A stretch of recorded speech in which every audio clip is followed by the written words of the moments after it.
Assalamualaikum semuanya, selamat datang di Bisik Malam. Terima kasih buat kawan-kawan yang udah berkenan hadir ke channel ini. Pada kali ini ada satu cerita dari Tiara di Cilegon, Banten, menceritakan pengalamannya di tahun 2009.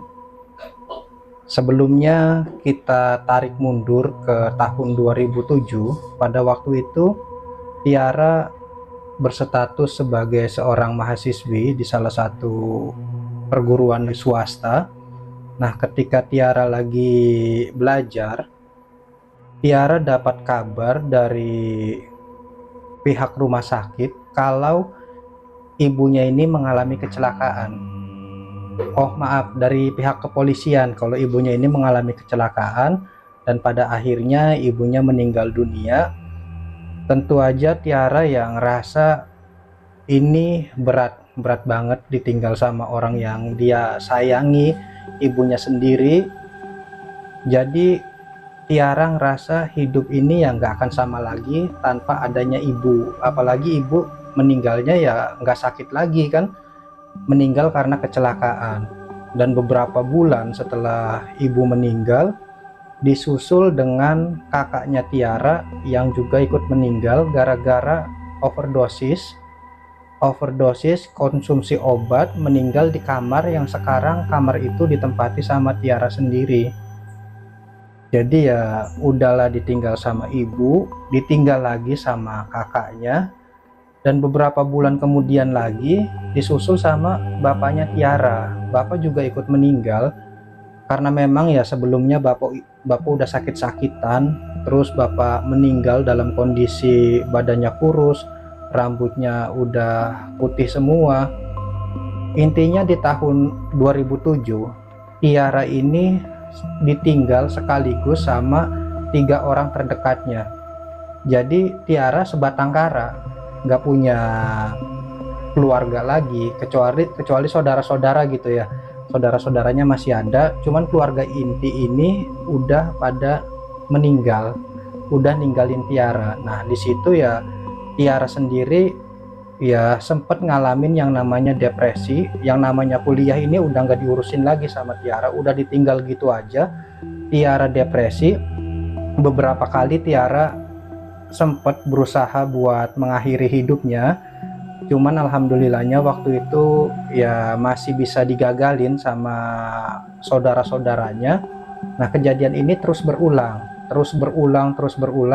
sampai saudara-saudaranya Tiara ini ngerasa ya bosen lah, ini bocah nggak bisa dikasih tahu, terus diulangin lagi kan, lama-lama capek sendiri. Akhirnya saudara-saudaranya pun pergi ninggalin Tiara, kecuali ada satu orang yang sebenarnya ini bukan saudara, bukan siapa-siapanya Tiara, namanya Indra. Indra ini teman Tiara sewaktu SMA. Nah setelah tahu kondisi Tiara sekarang kayak gitu, Indra jadi orang yang selalu ada buat Tiara. Saat orang-orang lain udah pergi ninggalin Tiara, Indra selalu ada mastiin Tiara udah makan, Tiara malamnya bisa tidur. Jadi Indra nih selalu hadir buat Tiara. Yang lama kelamaan Tiara sendiri ngerasa ketergantungan sama Indra, timbul rasa sayang, rasa takut kehilangan sama Indra.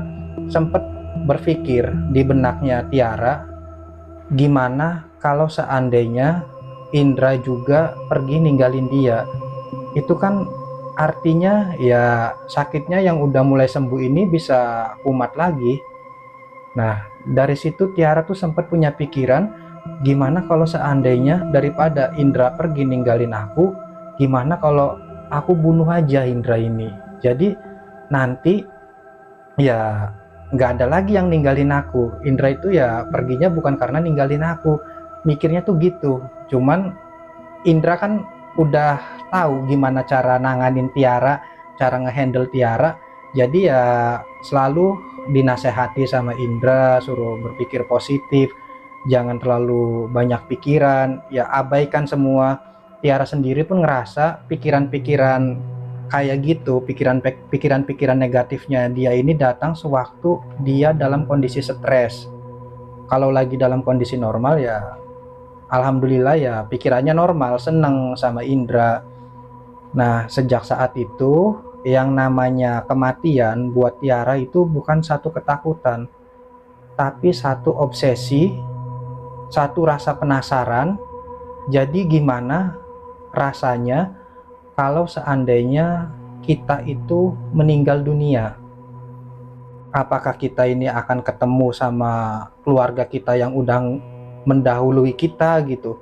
Ataukah kita hanya akan kehilangan kesadaran aja, nggak ingat apa-apa?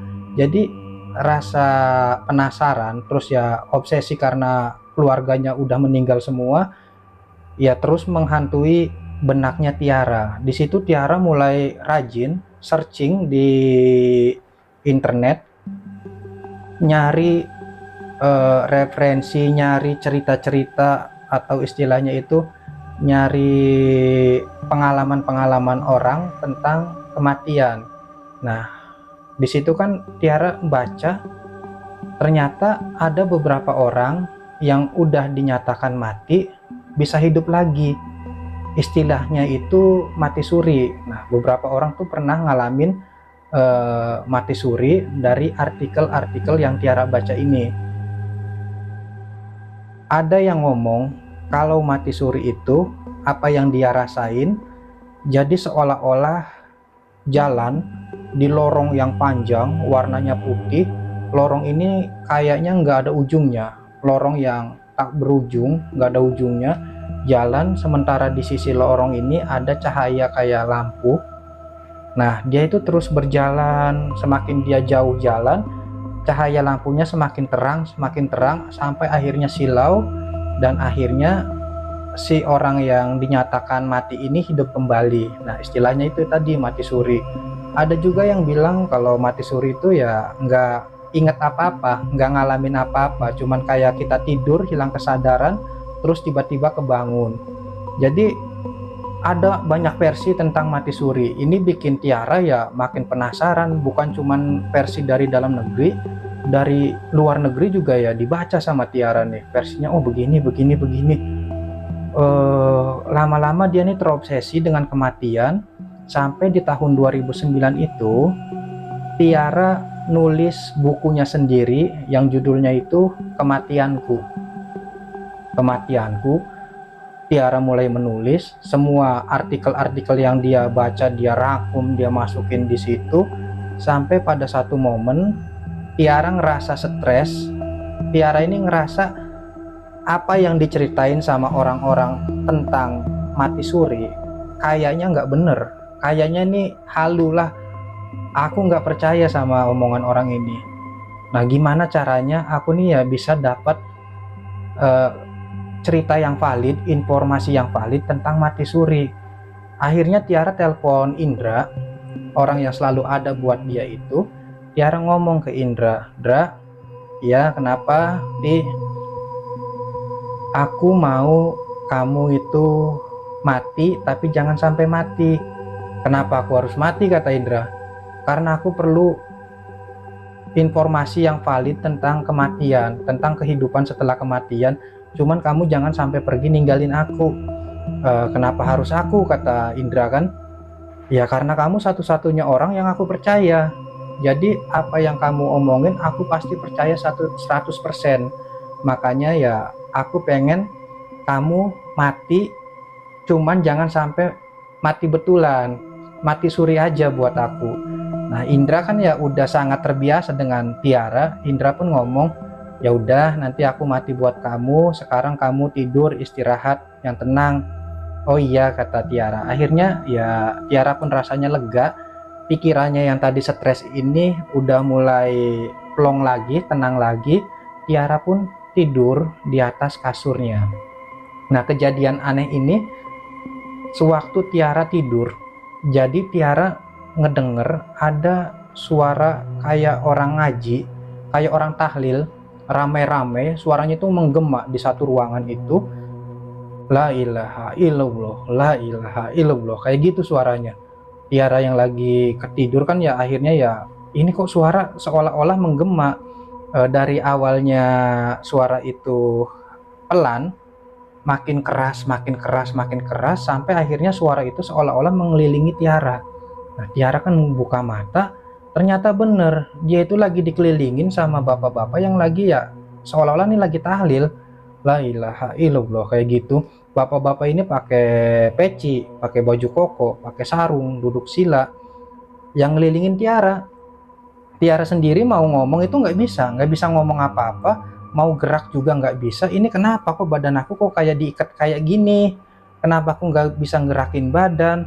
Nah, pas Tiara melihat ke bagian tangan dan kakinya, ternyata tangan dan kakinya Tiara itu dalam kondisi terikat oleh kain kafan warna putih.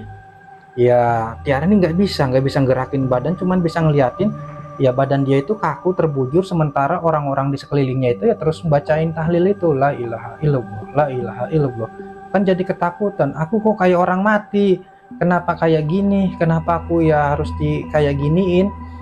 Sampai akhirnya ada seseorang yang nutup muka Tiara pakai semacam kain. Nah, matanya juga Tiara itu ditutup pakai kapas, cuman Tiara tuh masih bisa ngerasa kalau badan dia tuh ditutup pakai kain. Habis itu orang ngangkat Tiara, ngeletakin Tiara nggak tahu di mana, posisi Tiara itu dipindahin. Nah, Tiara ini ngerasa ada yang ngangkat dia lagi. Nah, sampai akhirnya Tiara nih ya sadar kalau dia nih kayaknya lagi diangkat pakai keranda, lagi diusung, diarak-arak sama orang, mau dibawa ke kuburan. Sementara suara orang tahlil itu terus menggema di kupingnya Tiara, la ilaha illallah, la ilaha illallah, la ilaha illallah, terus sampai Tiara itu bisa ngelihat lagi. Nah, Tiara itu nyium bau tanah, ternyata yang di depan dia itu tanah. Posisi Tiara itu udah diturunin ke liang lahat, jadi dimiringin, dan beberapa orang ngebuka ikatan pocong Tiara. Tiara kan ngomong cuman nggak bisa teriak, kenapa aku kayak gini, kenapa aku mau dikubur, aku masih hidup, aku belum mati, kata Tiara. Cuman gak bisa keluar suaranya, dalam hati aja bisa ngomong kayak gitu. Kenapa kayak gini, aku masih hidup, kenapa aku mau dikubur. Nah, sampai akhirnya orang-orang yang udah di liang lahat itu pada naik ke atas, dan tanah pun mulai berjatuhan nutupin badan Tiara. Di situ Tiara yang tadinya masih bisa ngelihat kondisi tanah di depannya terang, sekarang udah mulai gelap, hening, sepi, nggak ada suara apa-apa.